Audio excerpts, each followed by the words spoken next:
Assalamualaikum dan salam sejahtera. Nama saya Muhammad Zuriza bin Muhammad Zubir. Saya pelajar dari program AT33 Ijazah Sarjana Muda Pendidikan Geografi dengan kepujian. Nombor metrik D2021094272.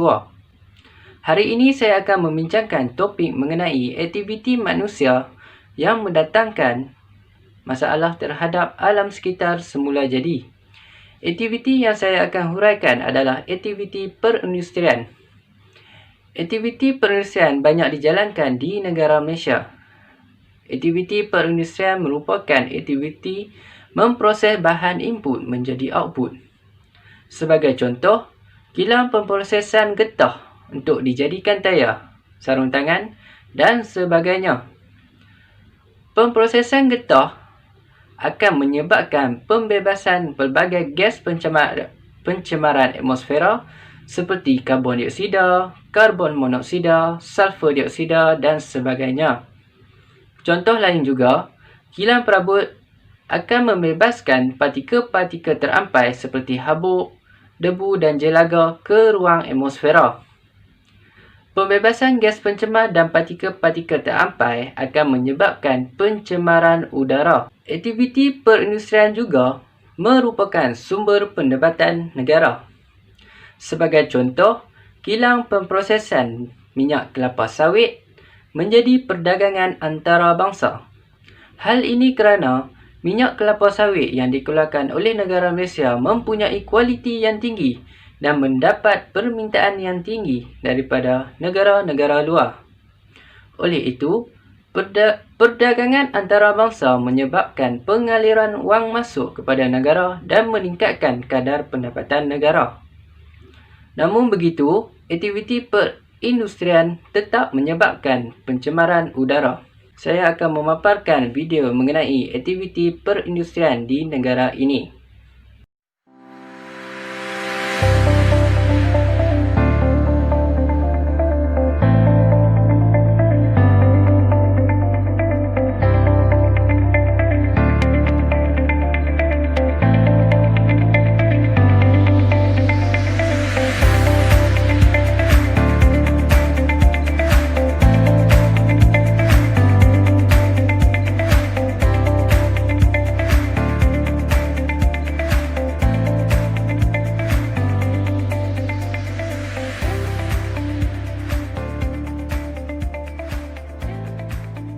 Seterusnya saya akan membincangkan apa itu pencemaran udara.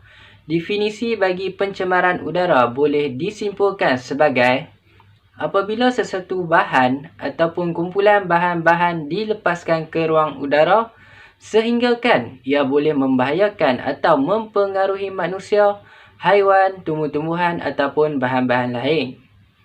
Ini disebabkan bahan-bahan ini akan masuk ke tubuh manusia melalui pernafasan dan berupaya menyekat pengaliran oksigen ke dalam salur-salur darah.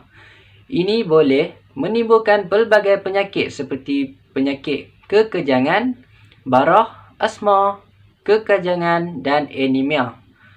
Habuk asap, kabus, wap atau bahan-bahan lain yang boleh menghalang penglihatan mata merupakan pelbagai bentuk pencemaran udara. Pencemaran udara berlaku akibat daripada peningkatan gas pencemar dan partikel-partikel terampai di ruang atmosfera. Peningkatan bahan tersebut hanya mendatangkan impak yang negatif terhadap sistem atmosfera. Indikator yang menunjukkan berlaku pencemaran udara ialah kadar penglihatan kabur, udara yang tidak bersih, berbau dan sebagainya.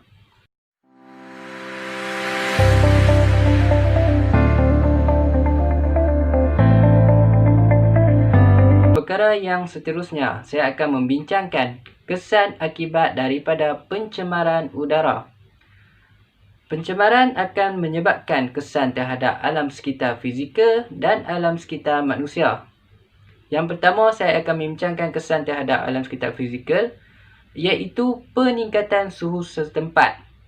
Aktiviti perindustrian banyak membebaskan gas-gas pencemar seperti karbon dioksida, karbon monoksida, sulfur dioksida dan sebagainya. Gas tersebut bersifat luksina kepada bahangan matahari tetapi legap kepada bahangan bumi. Oleh itu, bahangan bumi akan terperangkap di ruang atmosfera akibat dihalang oleh gas tersebut lalu meningkatkan suhu setempat. Seterusnya, menjejaskan kehidupan flora dan fauna. Misalnya, tumbuh-tumbuhan akan mati apabila ruang atmosfera tercemar. Hal ini kerana tumbuhan memerlukan udara yang segar untuk meneruskan pembesaran yang sihat. Oleh itu, tumbuhan akan kelihatan tidak subur seperti layu, daun kekuningan dan mati.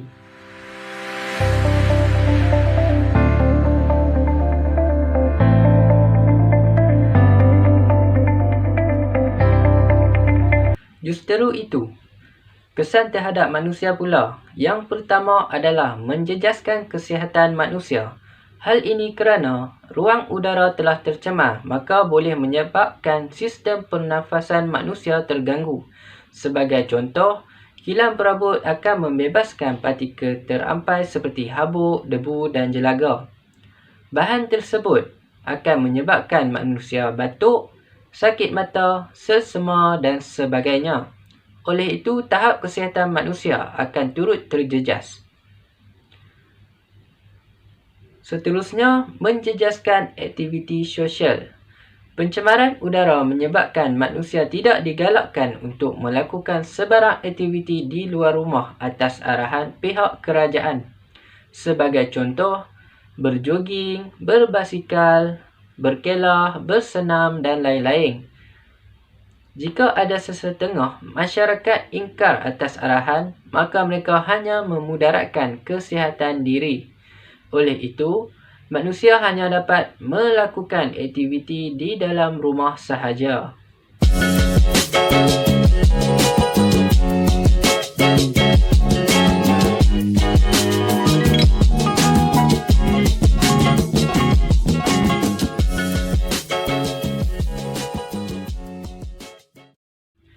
Di samping itu, terdapat tindakan atau langkah yang perlu diambil untuk mengatasi masalah pencemaran udara. Langkah atau tindakan terbahagi kepada dua iaitu langkah perundangan dan bukan perundangan. Yang pertama iaitu langkah perundangan ialah penguatkuasaan undang-undang iaitu melalui Akta Kualiti Alam Sekeliling 1974. Akta tersebut menyatakan bahawa pihak atau individu melakukan sebarang aktiviti yang boleh mencemarkan alam sekitar akan dikenakan tindakan undang-undang. Sebagai contoh, aktiviti perindustrian yang tidak terkawal akan dikenakan kompaun kerana telah membebaskan asap yang terlampau ke ruang udara. Langkah yang seterusnya adalah mengenakan hukuman. Hukuman seperti denda, menarik lesen dan sebagainya kepada pihak yang menjalankan aktiviti perindustrian yang tidak terkawal.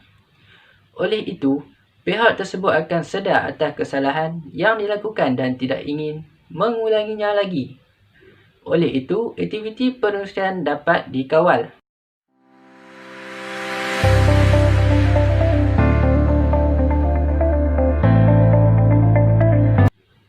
Bagi langkah bukan perundangan pula. Yang pertama, meninggikan cerombong asap kilang. Fungsi meninggikan cerombong asap kilang ialah bagi membebaskan konsentrasi bahan pencemar secara terserak dan tidak terkumpul di dalam ruang atmosfera. Oleh itu, kandungan atmosfera tidak akan bertambah oleh bahan pencemar tersebut. Yang kedua adalah amalan pengurusan strategik. Iaitu, amalan tersebut ialah menempatkan kilang jauh daripada kawasan penempatan dan bandar. Selain itu, meningkatkan teknologi incinerator bagi melupuskan sisa pepejal dan bahan dari kilang secara mesra alam.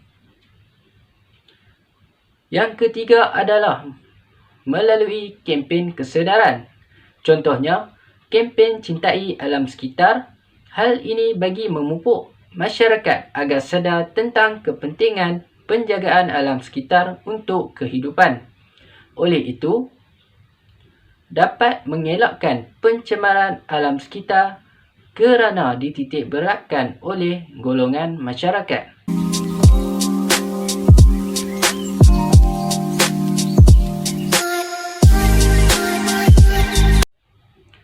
Yang seterusnya, saranan saya kepada masyarakat atau pihak bertanggungjawab. Saranan saya ialah masyarakat perlulah bersama-sama menjaga alam sekitar seperti mengamalkan sikap tidak penting diri. Sebagai contoh, tidak membuat pembakaran terbuka yang berleluasa bagi mengelakkan pencemaran udara. Selain itu, pihak yang bertanggungjawab haruslah memperketatkan penguatkuasaan undang-undang agar lebih menitik beratkan isu berkaitan pencemaran alam sekitar. Hal ini kerana bagi mengelakkan sikap tidak ambil kisah terhadap apa yang berlaku kepada alam sekitar. Seterusnya, peranan media massa yang strategik. Contohnya, Facebook, Instagram, Twitter dan sebagainya perlu memaparkan mengenai kepentingan dan penjagaan alam sekitar. Perkara ini bagi meningkatkan pengetahuan masyarakat tentang ilmu alam sekitar di negara ini. Akhir sekali, rumusan yang dapat dibuat mengenai topik yang dibincangkan ini adalah aktiviti perindustrian merupakan punca kepada pendapatan negara, seperti aspek pengeluaran minyak kelapa sawit yang menjadi permintaan tinggi oleh negara luar. Seterusnya, aktiviti perindustrian yang tidak terkawal akan menyebabkan pencemaran udara dan mendatangkan kesan yang negatif terhadap alam sekitar fizikal dan manusia. Namun begitu, terdapat langkah yang boleh diambil sama ada dari segi perundangan atau bukan perundangan. Akhir kata, masyarakat dan pihak bertanggungjawab mestilah bersama-sama memelihara alam sekitar bagi menjamin kelestariannya untuk keharmonian generasi akan datang. Itu saja daripada saya. Sekian, terima kasih.